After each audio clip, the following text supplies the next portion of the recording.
All right, welcome everyone. Good evening. My name is Jordan Bain. This podcast is called Unveiling. We have a very special presentation and discussion tonight with three of my colleagues in the Modern Mystery School. Tonight we have on Bradford, Andy, and Matthew.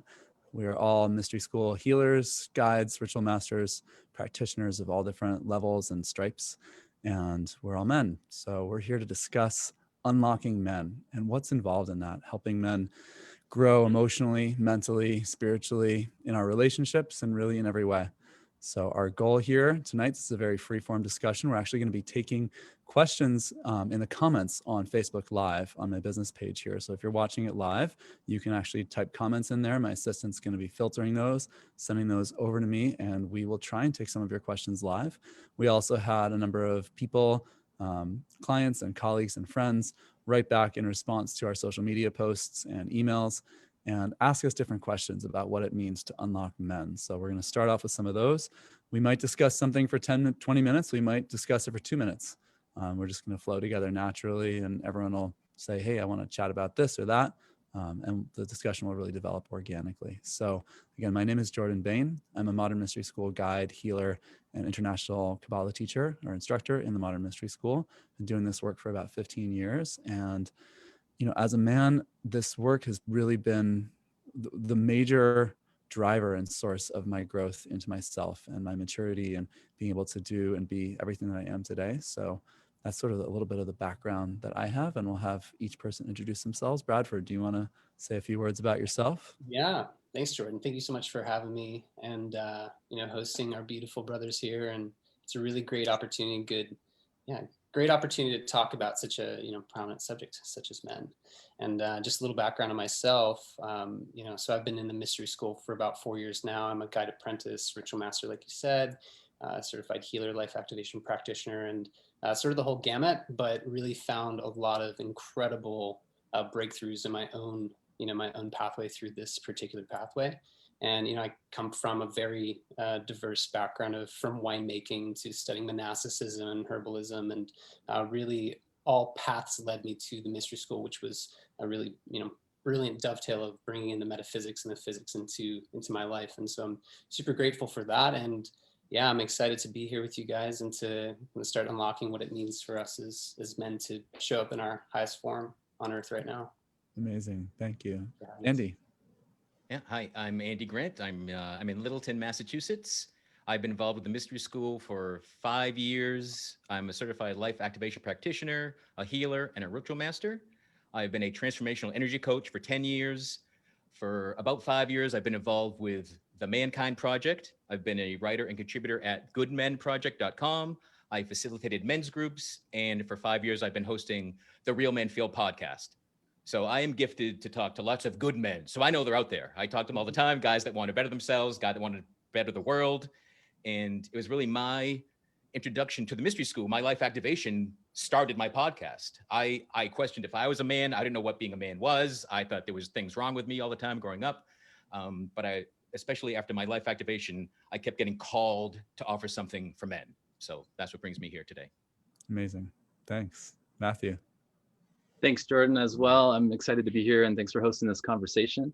Hey, everyone. My name is Matthew Koren. I'm a guide and ritual master with the Modern Mystery School, and I've been doing this work for about 8 years with the school. Prior to that, I've been working as a coach and a consultant for my conscious leaders, and we've been working to really bridge the gap between kind of the scientific method and rational thinking with what we know to be true, that there's an element of love and energy that exists between humans, and we have to honor and respect that in our workplaces as well as our individual relationships.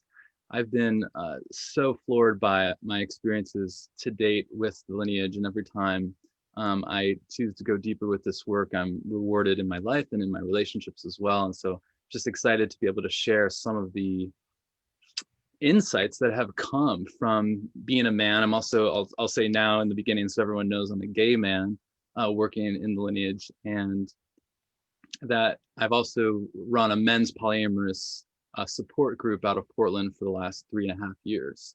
That being said, I'm also in the process of moving to the East Coast. So if you were in Portland, you missed out on that. But excited to continue to spread this work and spread this love with these beautiful men here, and of course our greater community, worldwide community of brothers and sisters in the Modern Mystery School. Amazing. Great. So let's dive into some of the questions here. There's so many of them that we got here. One that really stands out to me right now is, fears of how we're perceived as men.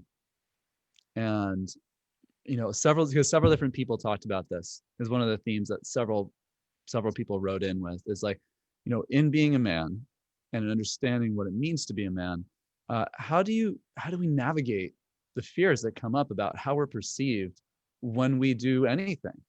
It's like, are you being too masculine? Are you being too feminine? Are you being this way? Are you fitting with the expectations of your friends, of your family? Let's dive into this. And who would want to tackle that? How do we deal with our fears? Yeah, Andy. So in all my work and talk with men, I find that men are driven by fear.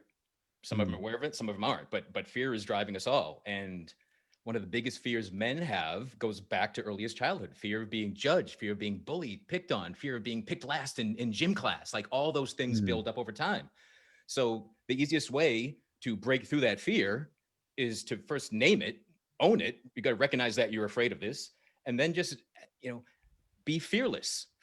Like, I don't care what someone thinks. I'm going to do what feels good to me. But they're not thinking I was a man enough, the right man, all these different things we're taught from others in society and the media. It can tear you apart. So, but you got to recognize that you're afraid, own it, realize, and every man is afraid. That's the biggest thing I can share to the guys. Every man is afraid. Yeah, absolutely. Bradford. Yeah, I was just thinking of a colleague, one of our colleagues, and used to be a skydiver. She often talks about how, I think she skydived for like 10 years or something like this. And every single time, the body, all of the biological evolutionary mechanisms in the mind that say, no, don't do this, all the fear, the adrenaline, and all of the, everything pumping through blood. And she would still feel that fear. She would say, you always have to feel the fear, and then, and then make that jump.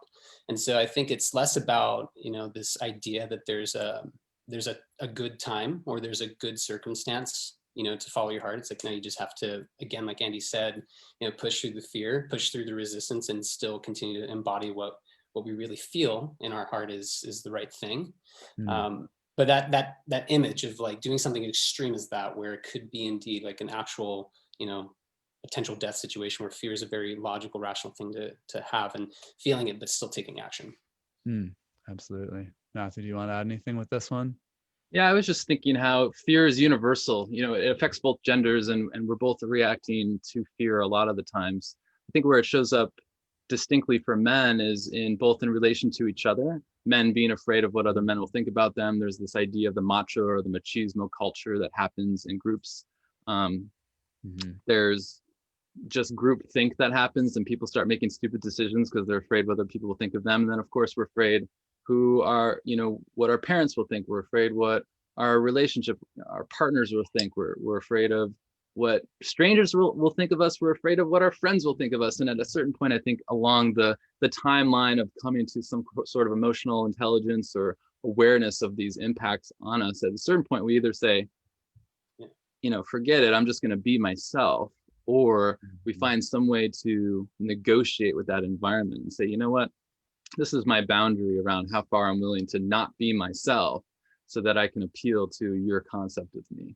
I think the biggest leaps and bounds I've made in my own life as a man have been when I've really gotten courageous in my ability to express myself fully.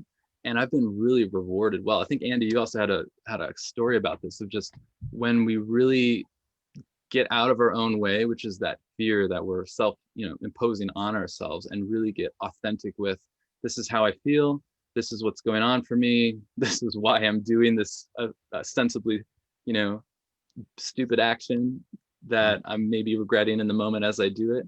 And people respect that, people respond to that, and it gives other people courage to stand up and say, oh, maybe I don't want to be reacting this way to you. Maybe I don't want to be relating to you this way. And it opens up new conversations when we get courageous. For sure. When we talk about courage and we talk about fear, something that comes to mind, definitely standing up for ourselves. What does it mean to stand up for yourself? Like, I remember when I was 21, 22, I had spent most of my teenage years studying spirituality very sheepishly, sort of behind the scenes, and not really feeling like that was okay, and feeling like I would never have a career, I would never have a job. And then I spent a lot of my time in college trying to study things that I felt like would be approved of in society. Like I was going to be a doctor, and I was going to be a chiropractor, and I was going to go. Then it was like, well, that's not good enough for my dad. That's not good enough for a man. So I have to go do what my dad did, to make myself more manly. So I went to go study like urban planning and things that he had done when he was younger. And then I got back from that study abroad for 3.5 months, and I just collapsed on myself. And I took him out to dinner one day after that semester in college, and I was just like, Dad, like I love metaphysics. and so that's what I love, and I'm just going to do that with my life. And he was like, great. And I'm like, great. Like I was so afraid that you were going to disown me when I told you I was passionate about spirituality. He's like, no, I just want you to be happy. And I'm like, for real? You just want me to be, wow. That's a cool masculine good men kind of example. But my fear was so strong that even with my own father, I hadn't even talked to him about it. I'd carried that for like 6 or 7 years without even saying a word, which is interesting. And I want to talk a little bit about sacrifice. What is sacrifice? Like, what is it that as men, what does that mean to us? Because we can sacrifice a lot. We have that capacity, that strength, but what are we sacrificing? And what's your relationship with sacrifice? Matthew, I want to ask you about that. What does that mean as a man, sacrifice? Yeah. Oftentimes it's been in the past, sacrifice meant that I needed to put a hold on what I wanted, or I needed to alter what I wanted to appeal to my parents, to society, to whatever. And I think, I can talk about my coming out experience as an example of fear versus courage and sacrifice. But I had a relatively easy coming out experience in high school. I was captain of the football team. I was trying to be all things to all people. I also sang in the choir and like got straight A's. So it was just like, I was trying really hard to make sure no one judged me negatively. And ultimately, yeah, I was burning the candle at both ends, and certainly had negative health impacts in that part of my life as a result. So I was sacrificing myself in service to others. And I think one of the first beneficial lessons I learned in Healers Academy at the Modern Mystery School is that, beyond all healing is self-healing, that we move from a place of, we can serve others when we've filled our own cup. And the way that all the healings work in our school is that you really fill yourself up first before you give. And in that way, our sessions with people and the work that we do doesn't drain us. It doesn't enervate us like it may other professionals doing healing work, because the way that the geometry is structured is that the light's coming in and filling us first. And I think that's a really powerful reframe that, I was finally able to learn in my study with the lineage and my study with the school. And it changed sacrifice, the meaning of sacrifice, from I need to sacrifice myself to something much larger, that I actually need to sacrifice these wants and these needs of my ego that make me feel good, but that don't actually serve who I am here to be or what I am here to do. And so it kind of flipped it on its head. For sure. Yeah. Andy, do you want to add anything about fears and sacrifice and courage? Yeah, I mean, when you first said sacrifice, I thought of something I hear from guys, which is the disposability of men. Soldiers, first responders, men, they're at the front lines. It's in going back to tribal times. Men protect the women. Women carry life. Men are disposable. And a lot of guys feel that way in their day-to-day experience. But, so it's almost, we have, there can be a lineage of sacrifice, but it doesn't have to, we don't need to do that today. And too many guys cast themselves aside and identify just with this one role in their life. And they think that's all they are. So they're sacrificing the greater aspects of themselves, and they sacrifice their own happiness, their desires, their joys.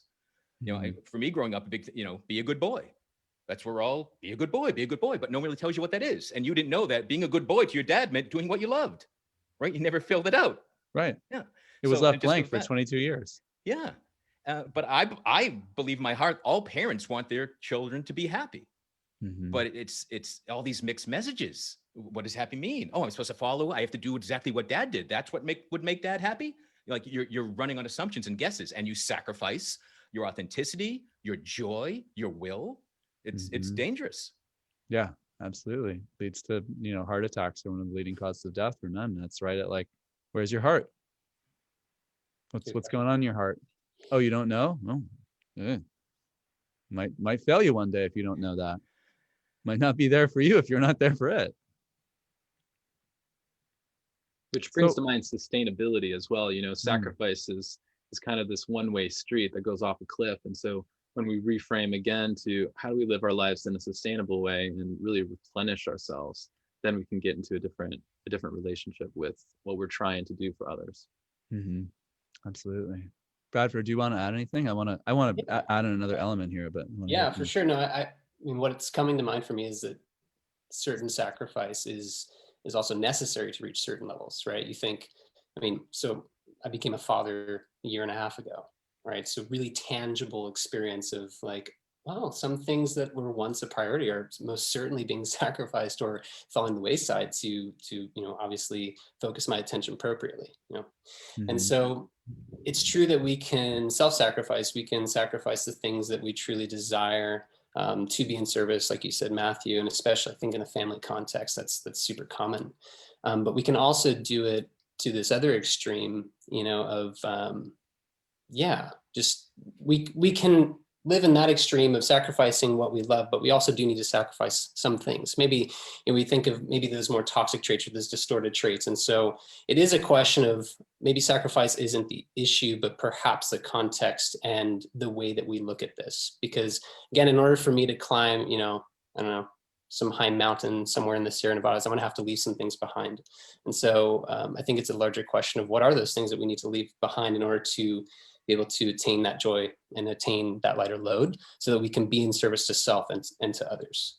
So it's sacrifice in the right context can be beautiful. We see the archetypes of this throughout history, the different, mythologies too.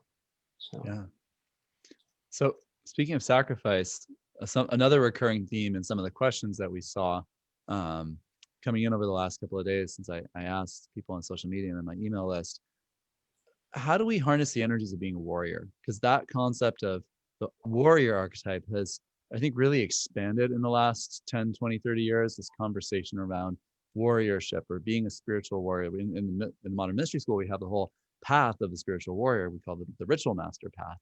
And of course, ritual mastery is for both men and women. But this concept of the warrior and the warrior archetype is often brought back around in conversations about men.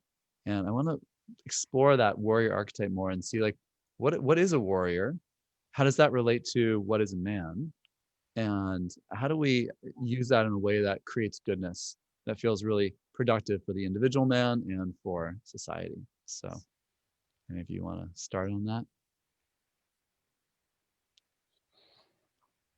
I'll jump in on this then.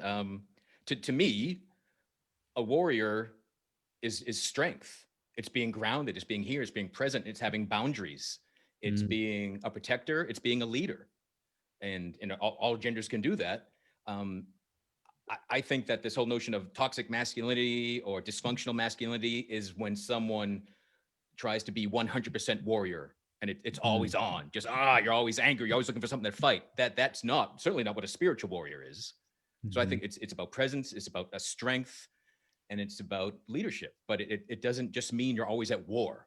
It's just that and also you've defeated the demons inside of you that make you think you're always at war, perhaps. Yeah, absolutely. Bradford. Yeah, I was just thinking of a warrior, thinking back to martial arts and really understanding that it's full responsibility, right? It's full responsibility of maybe embodying this energy of I'm the one that, there's no one else that's going to take care of this. I'm going to be the one that's going to take care of it. And of course, this can go to a distorted pole, right? But there is an element of real responsibility of seeing that there's an issue and that I'm going to come in, with precision, velocity, and then, correct this, rectify this.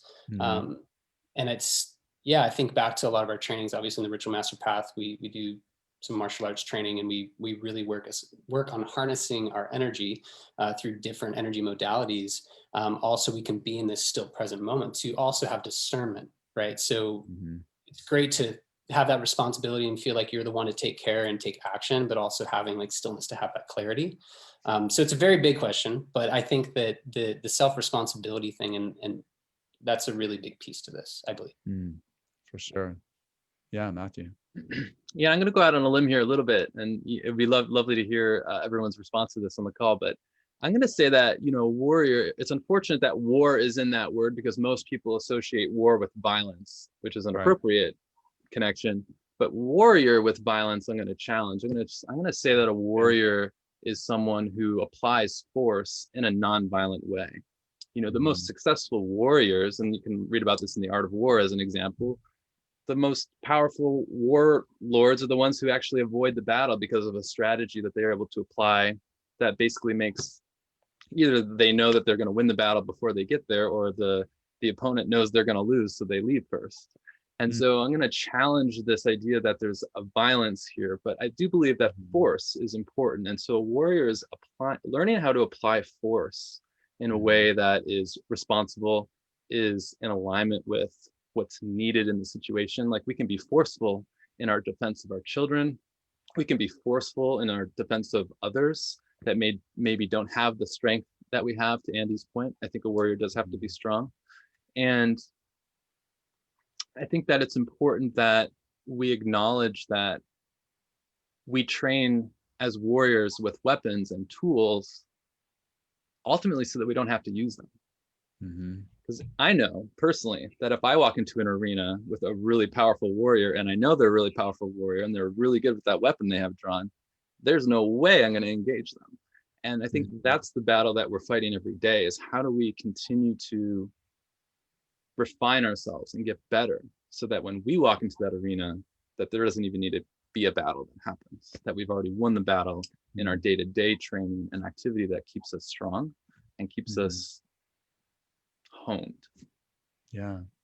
And to me, a warrior really has I love the words like the clarity and the precision and the strength to really do what is really needed, for the highest good. And to me, a warrior weaves together some of the themes we've been talking about in terms of courage and sacrifice, like knowing oneself enough to know, like, well, what do I need to have courage around today? And if anything, what do I need to sacrifice so that I can attain that goal? Maybe, if I want to be really strong in a certain area, I'm going to sacrifice my time, or maybe I'm going to sacrifice other goals. To your point, Bradford, sacrifice is often a really beautiful, essential element in the creation of life. In the ritual master path, one of the main symbols is a sword, and the sword is always about cutting something away in precision. We use initiations in the modern mystery school. We use swords for initiations, and we use sword as a symbol instead of something else, so that we can, we're refining and cutting away something. We're sacrificing, getting rid of some negative, lower aspect of the self, so that we can receive something higher in that. And to me, a warrior is someone who does that consciously. Someone who's like a leader in that area of their life. Like you were saying, Andy, a warrior is a leader who's leading that energetic set of decisions step by step toward a better future, both for themselves and as a leader for others as well. So yeah, anyone else want to add to that before we move on to the next question? Yeah, just to touch on what Matthew brought up, and I agree with it 100%, but the average guy in the street hears warrior and thinks war and thinks violence. And I've met guys that just mentioning that as an archetype scares them. They're so fearful of getting beaten up. They're so fearful, nervous of a fight. If anything's any sort of personal growth movement has warrior in it, they just immediately run away. They leave that. They won't touch it. So there's kind of our awakened, expansive version of these archetypes and interpretation of them, and there's the guy in the street that first hears that word and their initial thought, and I find that they can be very different. Yeah. For sure, absolutely. Andy, how do you address that when you're talking to someone who's in that consciousness, that state of mind about what warrior means? What do you usually say to address that? Oh, I dig deep and get them talking about their past and their experience, and often they have been a victim of violence. And not wanting to ever have that happen, they are kind of afraid to pick up that sword or they don't want to touch violence at all. So they just go the exact opposite way from that as a way to save themselves, to be safe. Right. And what do you see the consequences of that being in people's lives that you've worked with? Oh, when they back away from that. yeah. I mean, we all know, I think most people listening to this know, you aren't yourself if you can't accept all aspects of yourself. So there's violence in us. There's every archetype in all of us. There's the possibility of every crime within all of us. But if you're so fearful of that showing up in your life that you won't just go there, you're living with so much of your shadow and you refuse to look at it that you're never fully you. Yeah, for sure. I mean, listen, we don't have the same rites of passage that we used to have in society. What's really amazing about the initiatory tradition that we're holding in this school is that we are providing a sort of rite of passage via the initiation and the initiatory path that we do. But outside of that culture, when you're not given the training on how to use a tool and you've experienced trauma, to Andy's point, I see people run away from it as well. And they're afraid of applying their power. They're afraid of applying their force because they're afraid of what'll happen. I was afraid of breaking not only material things, but breaking relationships with people. I had to learn my own emotional intelligence and awareness so that I wasn't a bull in the china shop, not just physically, but also emotionally with the people that I was relating to. And that's a tough lesson to learn. It's tough to receive critical feedback. It feels like its own violence. Sometimes we're afraid to receive critical feedback as well. And without those like healthy communication feedback loops, we can't grow, or we can't allow ourselves to think about, well, what if it was this way, or what if it was that way, or let us experiment and find out what would happen if we went beyond this comfort zone. That's what the warrior's doing. The warrior's not afraid of the boundaries, not afraid of pushing the envelope. Once they test it and know it's a real boundary, that's one thing. But oftentimes we're, like we were talking about in the earlier conversation, we're pushing up against boundaries that don't actually exist. Like, I thought my father wanted me to be this way. I thought society wanted me to be that way. I thought I couldn't do that. And then all of a sudden, we apply our force in a skillful way, and we discover there's so much more available. There's so much more possible because we're willing to take that effort. For sure. Yeah, Bradford. Yeah, something that while you guys were talking came to me. I actually had like a whole memory. It was interesting of a time I was in. It was like first or second grade or something, and I'd done Taekwondo and some other different martial arts at that time. And I remember this was kindergarten, actually, it was earlier. And I remember I came home and I got like this sit down conversation from my parents because I was kicking people in the face. Like, I'm like a kid and I'm learning really cool karate moves. And I was like kicking people in the face. Totally didn't mean anything bad by it, obviously, as a kid. And so at that time in this situation, the response from my family, God bless them, I love them, they're amazing, did their best, and they continue to be my life. But the response was take me out. I no longer did karate, which was so interesting because as I think back in the subsequent years, I was, I definitely incurred some bullying as a part of my early childhood education. And, there were moments where I had the physical knowledge and capability to stop violation, but I through a program from 3 years prior, did not protect myself because I was taught that this was bad. So on a really foundational level, I mean, so much of our existence as adults right now and, your 20s and 30s is a product of all the subconscious programming that happens before, right? Which is a whole nother, box to open up. But I can say from my personal experience, it's interesting looking back and saying, it was really hard for me to embody that warrior energy and feel good and clean about it because I had this really tangible example of where I was told to cut it off. And so obviously over the years, that's been, I've recovered this, it's taken some time, and I will, credit the school 100% for really teaching me to understand from a alchemical process from within of what that looks like. Because ultimately, in my opinion, what it comes back to is we look back at our tradition and, we're a Solomonic tradition. So King Solomon, we were taught that, warrior was trained as a healer and the healer was trained as a warrior. So they are two paths, but they're also one. So it's, kind of like the right hand, left hand come in for a hug. It's not complete without the other piece. So if we want to be healers, but we're not willing to, step up and face those things that are inconvenient and take action, it's going to be pretty hard to heal. And simultaneously, or, on the other side, the same. So it was just interesting as we were talking about this, I had this memory. I was like, oh, how appropriate. Really? Yeah. Yeah. Something I want to weave in here. more to what you were saying a few moments ago, Matthew, is about, so many more women than men responded to my posts and my requests for questions. Thought that was interesting. And, we have some funny questions here about sex, and we can get those in a little bit. But what came up as a theme here was like, what is it that, how can men really be more open to spiritual growth, especially in context of relationships with women, or really in context of any relationship? But how can men feel safe, basically, opening up to spirituality and growth, and not feel like they're risking losing something, or feel like they're out of place, or this isn't for them? What would you guys say? Bradford.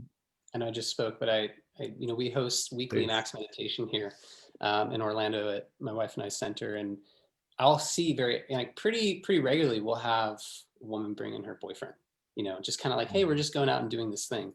And I'm of the pretty firm opinion from experience that men mostly reside in their mind, right? I mean, this is like our chief energy that we run, is that mental energy and the logic and the rationale, which has its place. But a really great way to drop men into their hearts can be literally from just kind of tuning this down a little bit. And so I've seen, these Viking brothers come in here, in some cases ex-military, people that are just completely uninterested, but they're just doing it, because their girlfriend or significant other is interested, and they've had such powerful experiences, and so I think in a lot of cases, this isn't actually, it's pretty significant. I see this very often, where just from a max meditation, an hour-long guided meditation of dropping out of the mind into the heart and really being present and still, some really powerful awakenings can happen. I know that was for myself too, but I see that quite regularly. For sure. Yeah. I'd say in my own life, it's probably one of the reasons I was able to stay connected to both my inner masculine and inner feminine energies throughout my teenage years. I found meditation when I was like 14. I started doing meditation every day when I was 15. And so, that warrior attitude of like, well, I think what you were saying earlier, Andy, of, or maybe you were saying it, Matt, maybe you were both saying it, of, yeah, I love you, but I don't really care what you think about me one way or the other. Like, I care, but you don't need to define my experience, because I'm having a strong enough connection with my own inner experience that you can have yours, I can have mine. And if they don't meet and they don't match up, that's okay. I know enough about myself that they don't need to, my inner experience doesn't have to match your expectations. Yeah, Matthew. Yeah, I mean, we both genders have to be responsible here for this glorification of men who are unaware grunts. There's like a sexual attraction to a certain type of man who has no awareness. And so we have to be responsible for how we communicate about that, what we watch, the kind of media that we participate in, the kind of thoughts and words that we're expressing to our partners. It wasn't until I was in a relationship that I realized how unaware I was.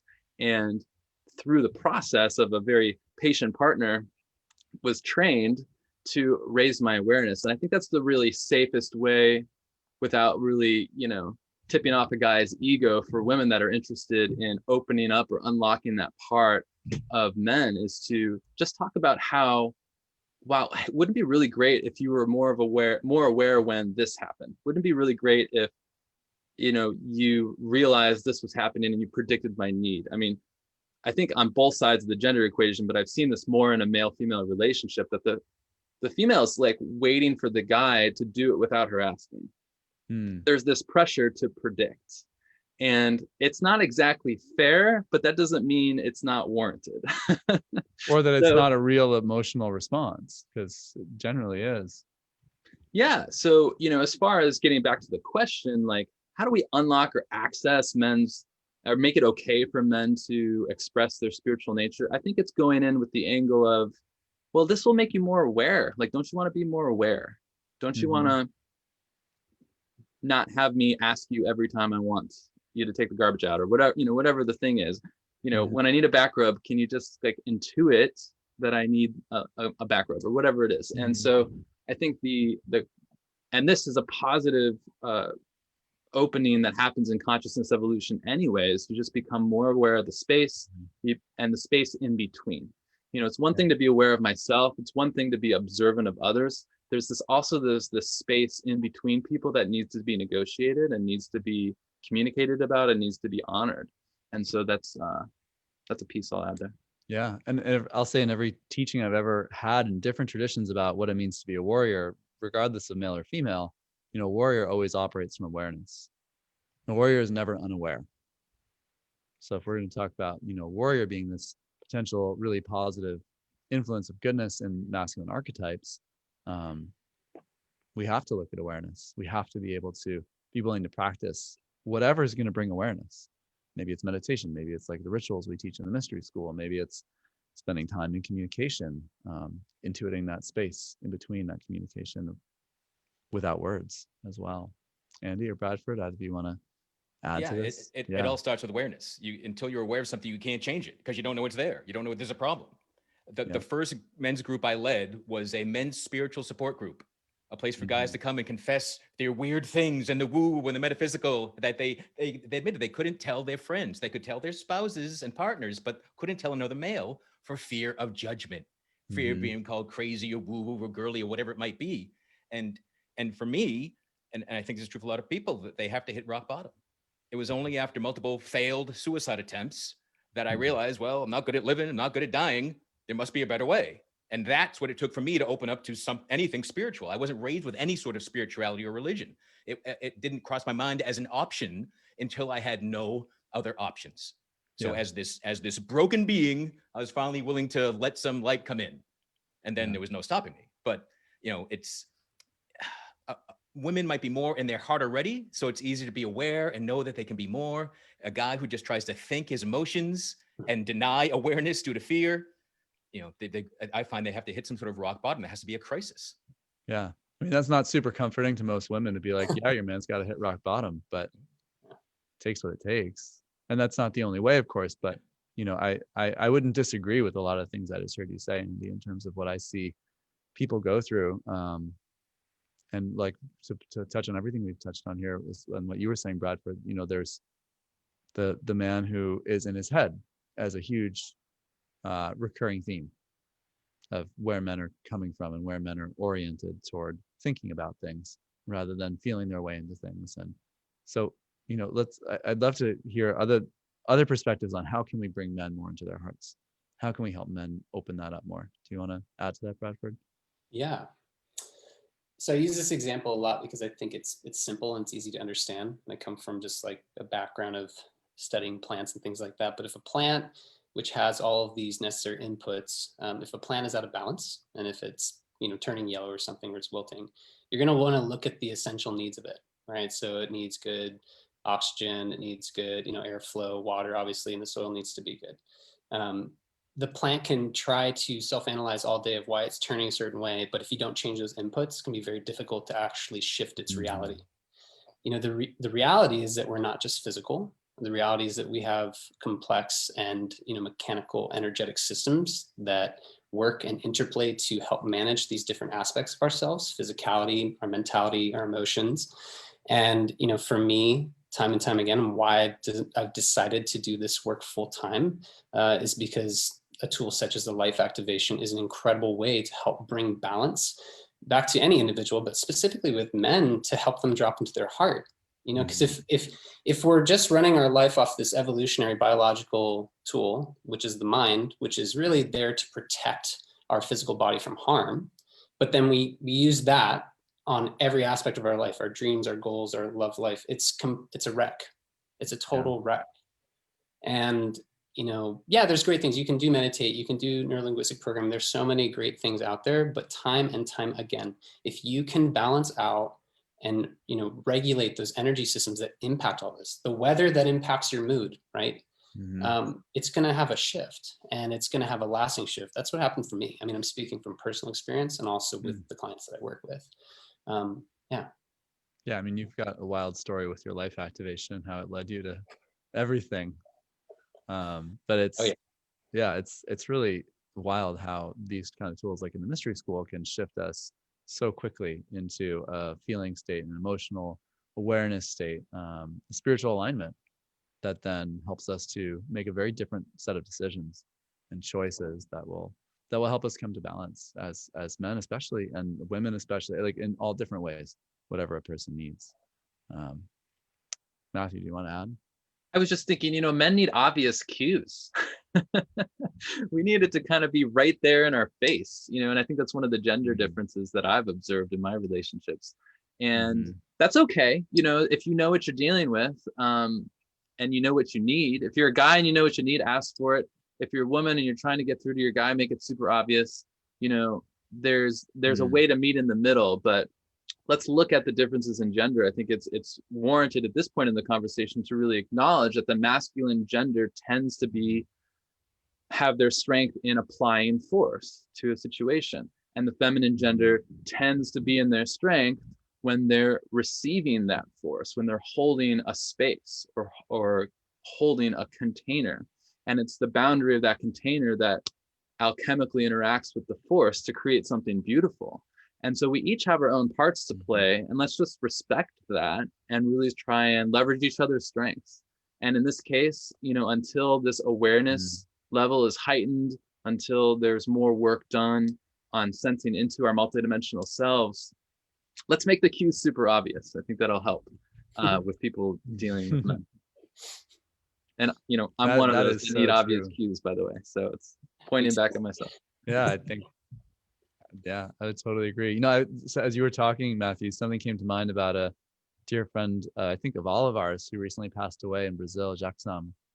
And I remember I met him. Andy, I don't know if you were really in trainings with him or not, but I know Bradford has bumped into him, Matthew for sure.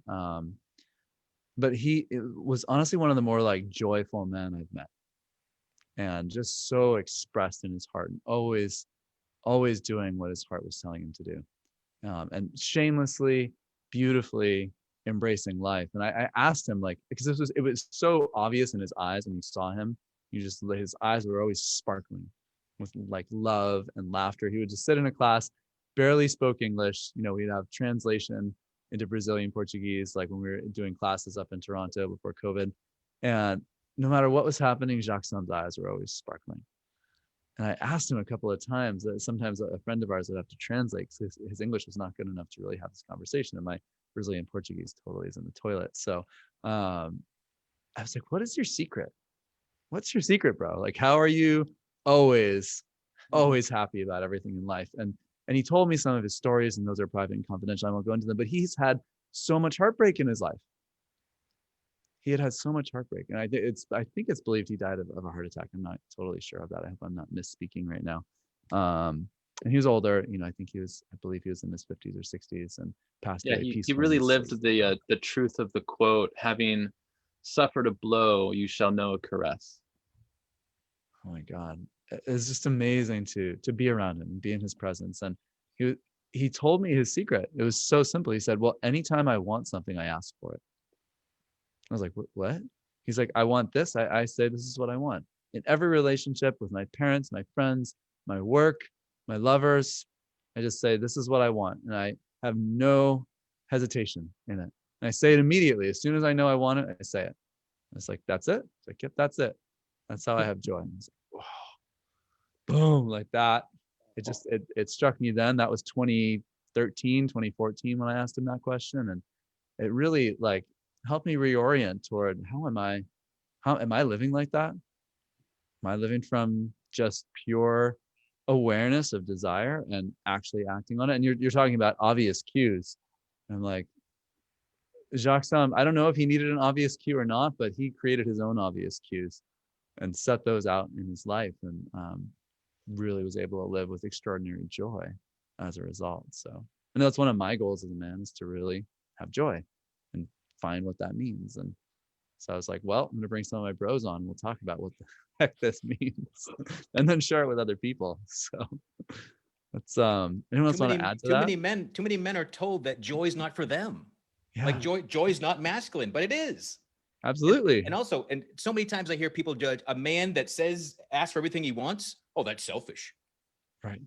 But it's selfless, because a joy-filled, empowered man makes everything around him better. Oh my Your God. experience with him.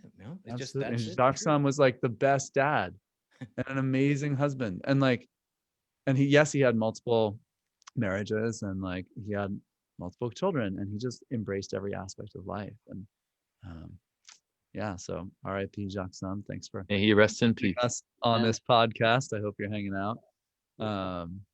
Bradford, you want to add anything with joy? Oh man.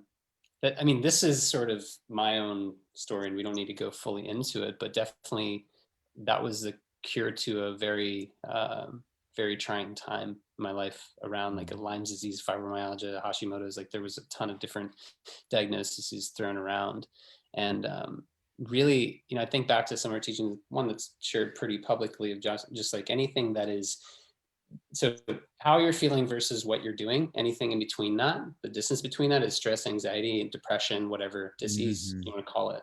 Yeah. And I very regularly think back to, if I'm feeling wonky or out of balance, like how do I close that gap? And it goes back to like asking for what you need, right? Because it's like being very clear and precise about, this is how I get back into that alignment, or how I get back into aligning what I'm doing with how I'm feeling.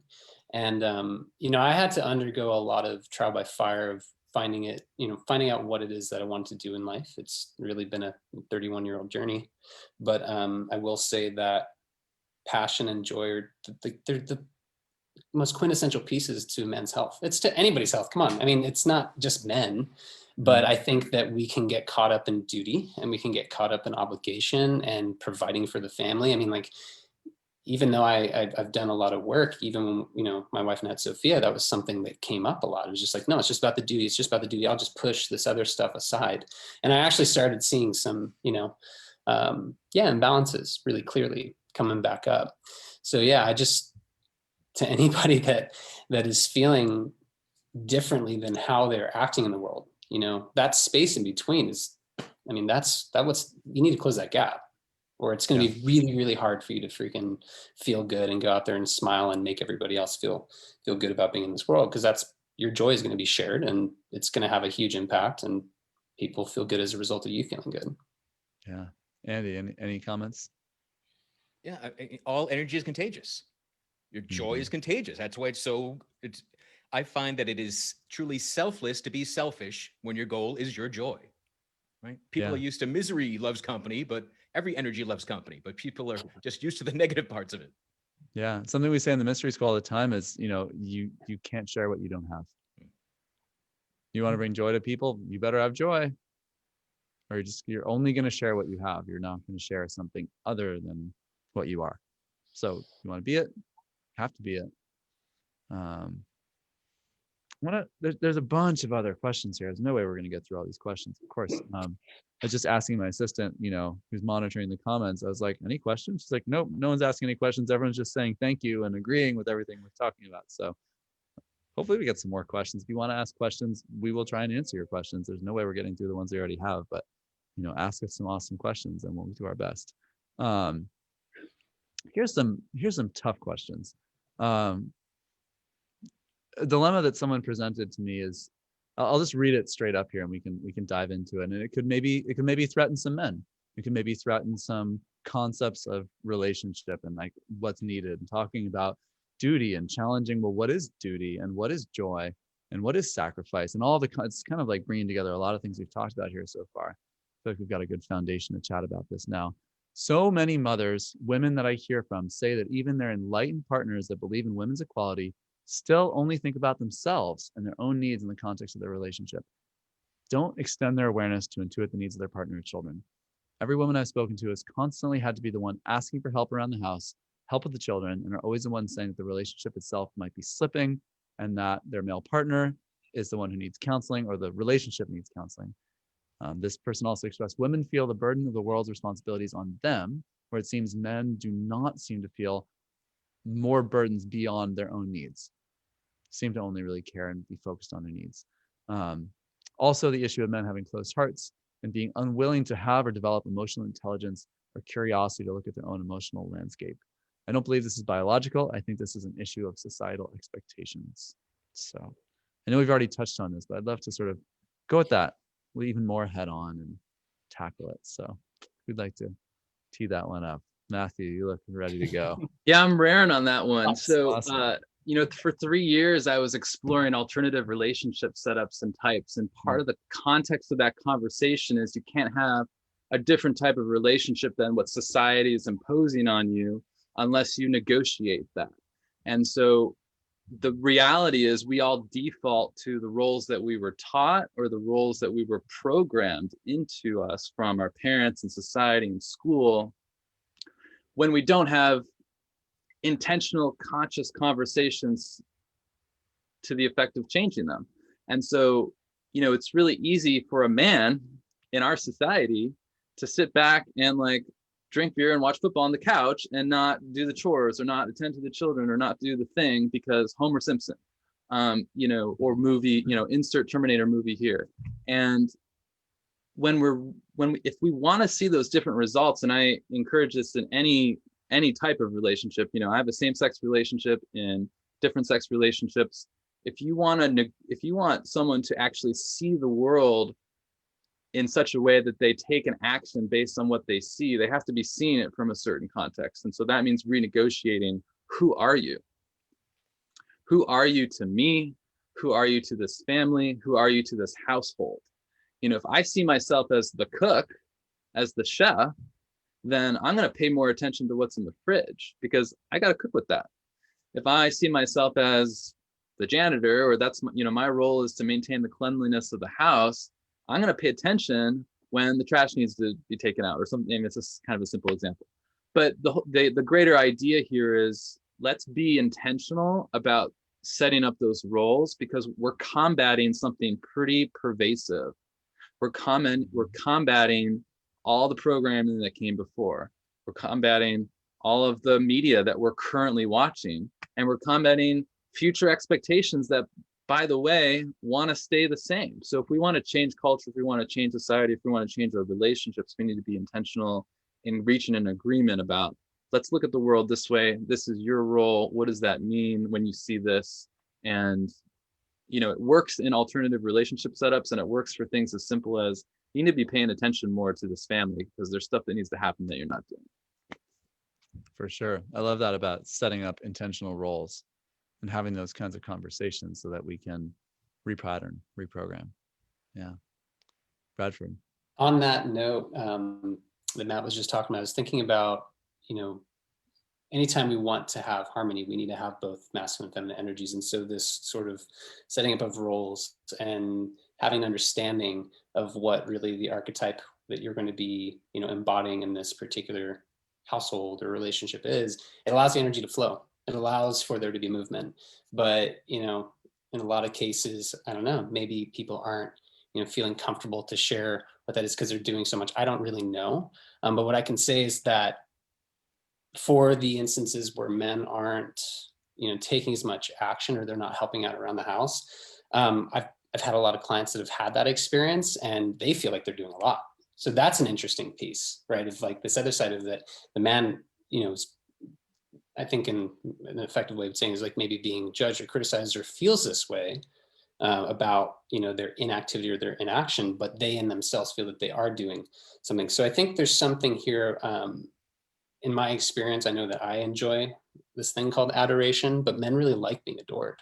We like being the problem solver. We like, the kind pound hat, as kind of trivial as it sounds. But when we're in a, household working relationship, it's really important that the masculine is honored just as the feminine, is honored too. But it goes really, really far for men. It's like fuel for us. I know it's fuel for me, and it's something that's really small. And especially in this context where there's just a disagreement of seeing what the true reality is, it's like offer that, which you want back. It kind of goes back to what you were saying earlier. You can't really share or receive that which you don't have. Yeah, it's just something that feels, I see that sort of, the difference of perception of.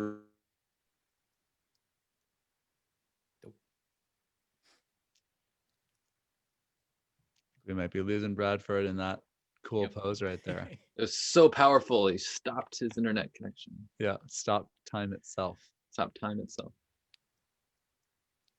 I'm going to text him and let him know we just lost him. All right. Well, to talk about asking, we had just finished talking about how the key to happiness and joy was asking for what you want. Yes. Yet this Yeah. question was saying, I keep having to ask for things to happen. So the part of that question I want to know the rest of to address it is, you keep asking and the man doesn't do anything, or you're upset that you have to keep asking? Because there's nothing wrong with asking. And a complaint I hear from a lot of men is that their spouses expect them to be mind readers. Hmm. So if you're upset that you have to ask, but when you ask, something happens, that there's not an issue to me then. But if Right. you're Is asking and there nothing's happening, responsiveness? yeah, then there's a relationship problem there. But Right. simply complaining that you have to ask, I mean, that's communication. We all need to ask. Yeah, for sure. I've also heard several women recently say that sexiest thing in their life is not having to ask. So that's an interesting dynamic as well. That Yeah, they're that's really- definitely a gendered conflict there. I mean, women think Yeah. that they shouldn't have to ask, and men won't do it unless it's obvious. So how do we reconcile this, right? And I think the compromise is somewhere in between. You know, we talked earlier about raising awareness. I think it's appropriate for women to expect men to be just more aware, but that takes some training and it takes some patience. So I'll just say it's not innate to a men's culture, and also it can be trained. So Interesting. Yeah. So and on encourage this and reward what you want. Men are trained. We can be retrained. So encourage and reward what you want. Yeah. A couple of questions from the comments feed. Someone's asking, what makes you feel most appreciated? Good question. How is that? Like, when do you feel most appreciated? How does that affect relationships? How does that affect service? So maybe we answer that in a personal sense. It's the personal question. So a sandwich. a sandwich. I tell you what, like, women will transform their relationships with guys if they just walk in with a sandwich and put it in front of them for no reason. We were talking about this last night in our pre-call, and you were saying, Bradford, there's a few things. There's four things. There's four things, guys and gals. What is it, Bradford? Yeah. I can't take full credit for this. This isn't like my trademark concept or anything like that. But it's I know this because having a newborn, you know, there's some advice, and sleep was one of them. But it is most definitely sleep. It is most definitely food. It is most definitely sex, and most definitely adoration. Yeah, when are we going to talk about sex? Yeah, when are we going to talk about sex? We're going to talk about the sex thing. We've got 15 minutes left, and we should definitely Okay, cool. go there to the sex thing. Anyone else want to add about what makes you feel appreciated? I mean, all those things make me feel appreciated. Yeah. Totally. Being appreciated makes me feel appreciated. Totally. I strive to intuit needs of my partner, and you know, when I don't intuit, I do need to ask. So sometimes that can be a middle ground as well between, you know, for men, I'm offering, I don't know, I'm not expert at all, but if we don't know as men and we can't intuit, we can ask also, well, what do you need? Or what is it my partner or spouse needs in that? And then that can bridge that gap. That can be part of that in-between conversation, rather than just the pure mind reading, emotional intuition of, oh, this must be what my partner needs. And then, God damn it, I have to ask him.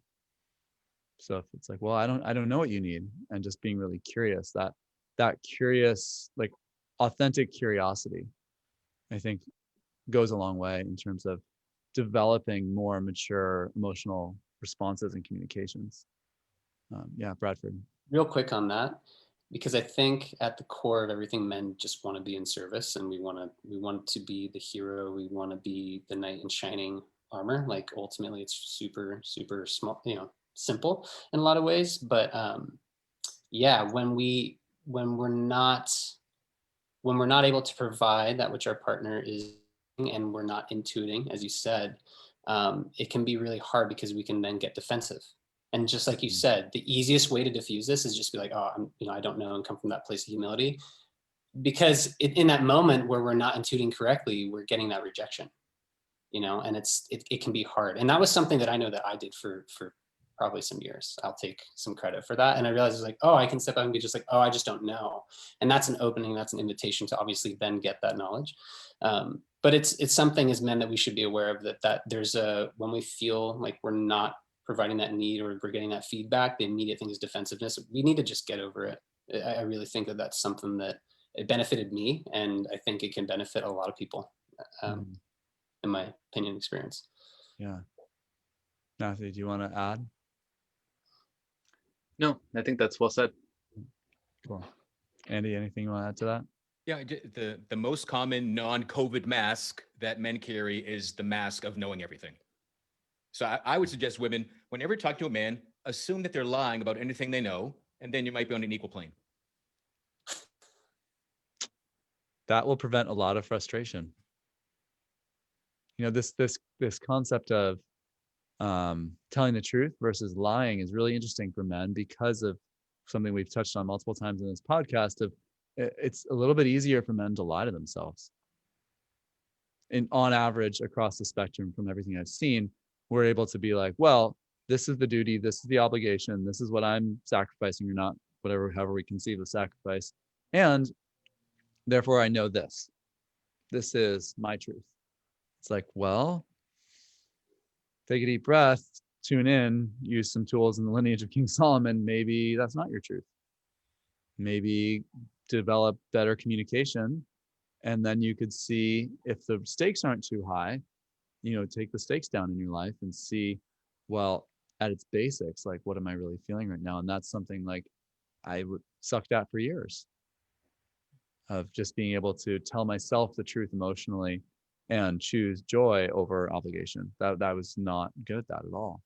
And I would always choose the obligation rather than the joy. And that, of course, killed my joy. And then I couldn't share joy. And so that pattern that gripped me for so much of my life. And breaking out of that, I had to kind of hit rock bottom. I don't remember who was saying that earlier, but I think you were saying that, Andy, right? Yeah. We have to hit rock bottom on some sort of emotional issue before we're going to really take action. And does it have to be that way? I don't know. For me, it had to be that way. Yeah. For most people, it does have to be that way, it seems. Again, think of anything. And to make a change, to make a new choice, you have to realize you don't like what you're doing.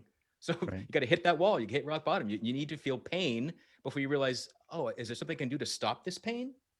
But right. But I find for men, what makes our lies to ourselves and all the masks and myths we operate under, we want to believe them because we want to be good, strong men. So we buy into the bullshit, and we can be the last person to give up that notion of bullshit. And again, that's what the lineage, the rituals, initiation, all of the mystery school helped me see my bullshit and let it just dissolve easily. Yeah. Yeah. It's still not really easy, but it's a lot easier. At least it's doable. At least we could get it's easier than attempting suicide. I can guarantee that. Absolutely. I haven't tried suicide, but I don't even need to imagine to agree with you. Yeah.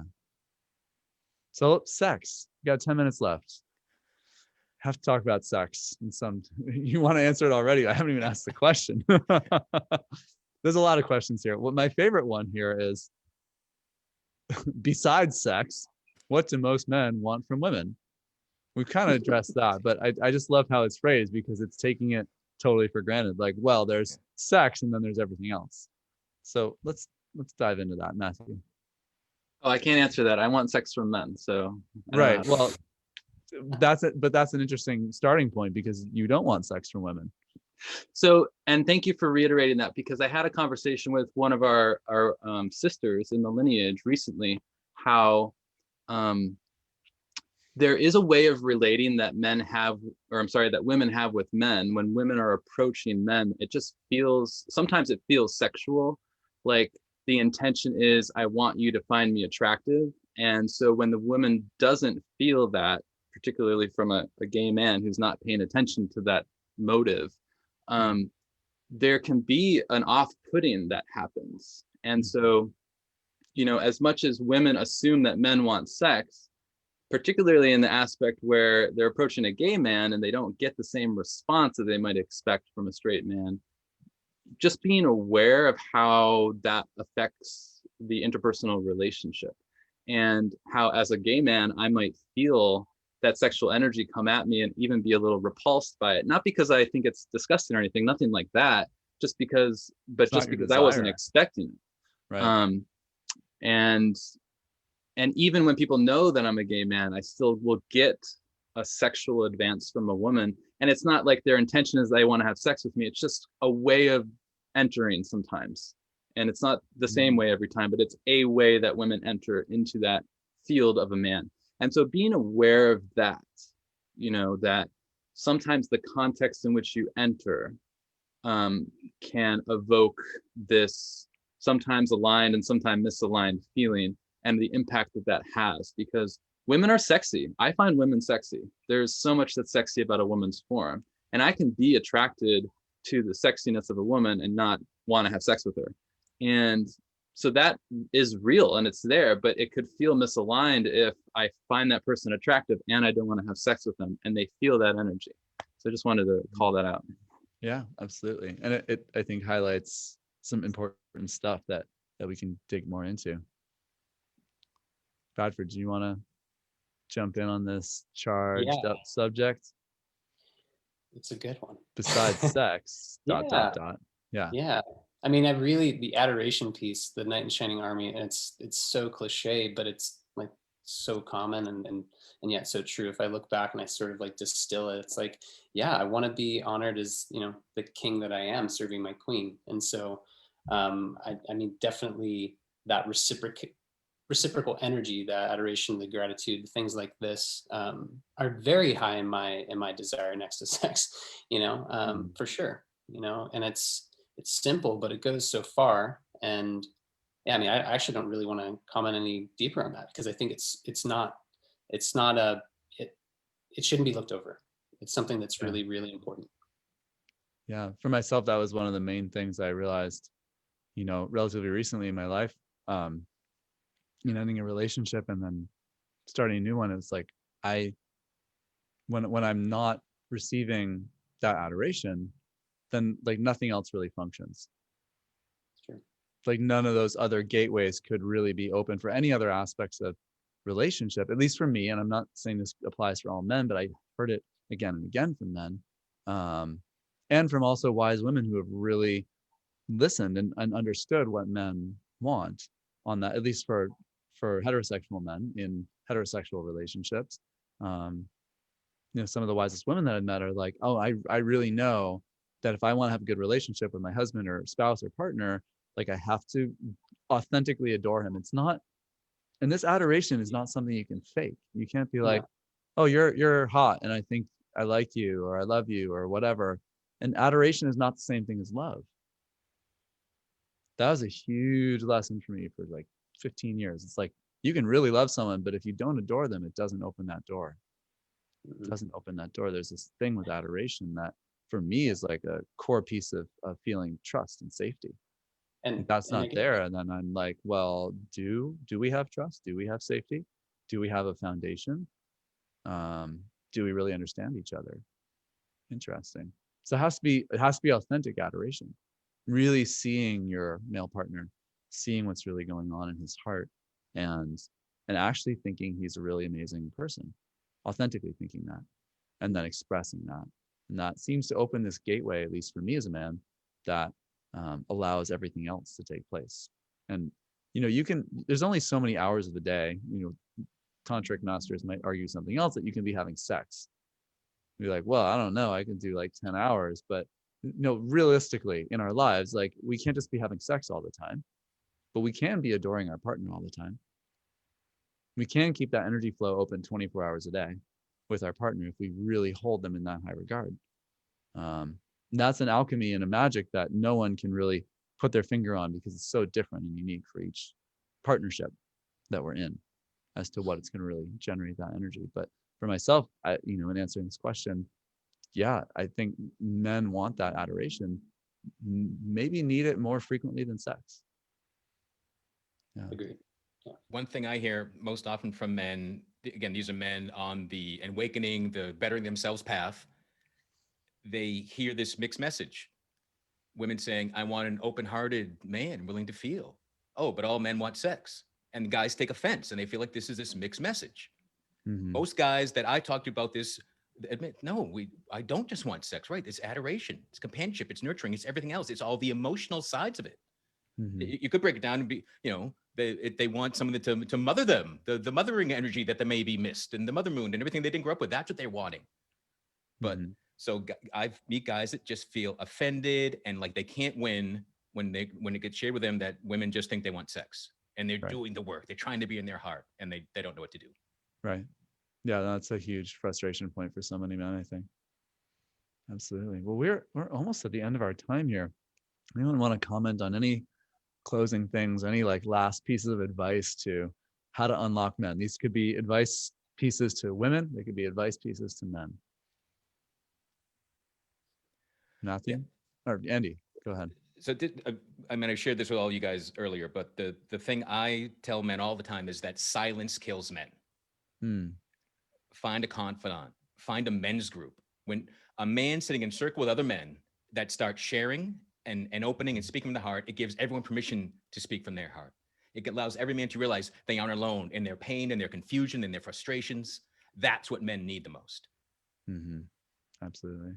Amazing. Andy, Bradford or Matthew? So closing notes, just whatever shooting at the hip here. I think in general for men to reach their highest potential, really, learning how to meditate is going to be a huge key piece on that, because, I often say with my clients, like, great, you've in a lot of ways mastered this. Maybe it's in your avocation, it's in your, ability to invest and do, money really well or whatever it is. But this is your greatest compass. It's really not going to lie to you. It's never lied to me when I've listened to it and followed it. And it's a journey to get there, but there are tools in particular with our lineage that are extremely effective for really catalyzing that process and making it stick. It's not, I've done a lot of things before mystery school, and what I continue to return to is it's just a foundation that you build for your life, and to go out there and do your good and your beauty, whatever that is. Not everybody needs to be a healer or a teacher, but like, it's good to have a foundation of understanding how energy works so that you can just have more, conscious control and expression in the world. So that's what I'd recommend. Awesome. Matthew, do you want to add anything? Yeah, I don't know that we really got into this topic, but I think it's important to note that despite society's best efforts, being a man these days does not look like being more like a woman, that there's a distinction between being a man and being a woman. And while we may be evolving what that looks like, there is a distinct character and experience that a male gendered person has versus a female gendered in our world. And it's up to us to discover what this renewed, authentic masculinity really is, so that both men and women can rely on each other and rely on what being a man is as a unique design in this world that we live in. And for me, I believe that unique design involves initiating, ordering, forcing, and connecting. And so for me, that's what I'm bringing forward. And I hope that every man that's listening to this and every man that's impacted by all the men in our lineage really ask themselves, what is your new revitalized masculinity? Because it's not being a woman. And so we need to be a man as a practice and let its perfection arise in our continuous effort towards what it is to be. Awesome.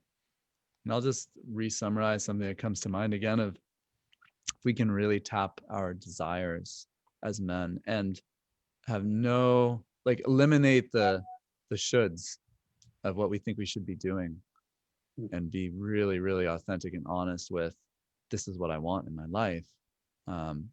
Speak up for that, stand up for that, be a true spiritual warrior who knows, because having a desire that comes from your ego, that could just crash your ship on the rocks and you sink, right? But if you really know your desire and you really go on that spiritual journey to discover what you desire, that's a totally different statement. Saying follow your desires of your ego, you might self-destruct, but follow your desires of your soul, follow your desires of your spirit, your higher self, that's going to lead to joy. So hopefully we can all take those actions.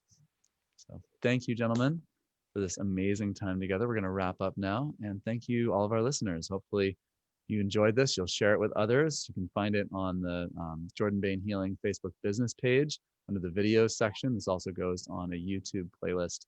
I'll put the link to that playlist in the comments. And again, my name is Jordan Bain. My guests tonight, Andy Grant, Matthew Koren, Bradford White. We're all healers, teachers, ritual masters, guides-ish, some in training, some certified, all of that in the Modern Mystery School lineage. So thank you. Have a wonderful night, and we love you all. Take care, guys.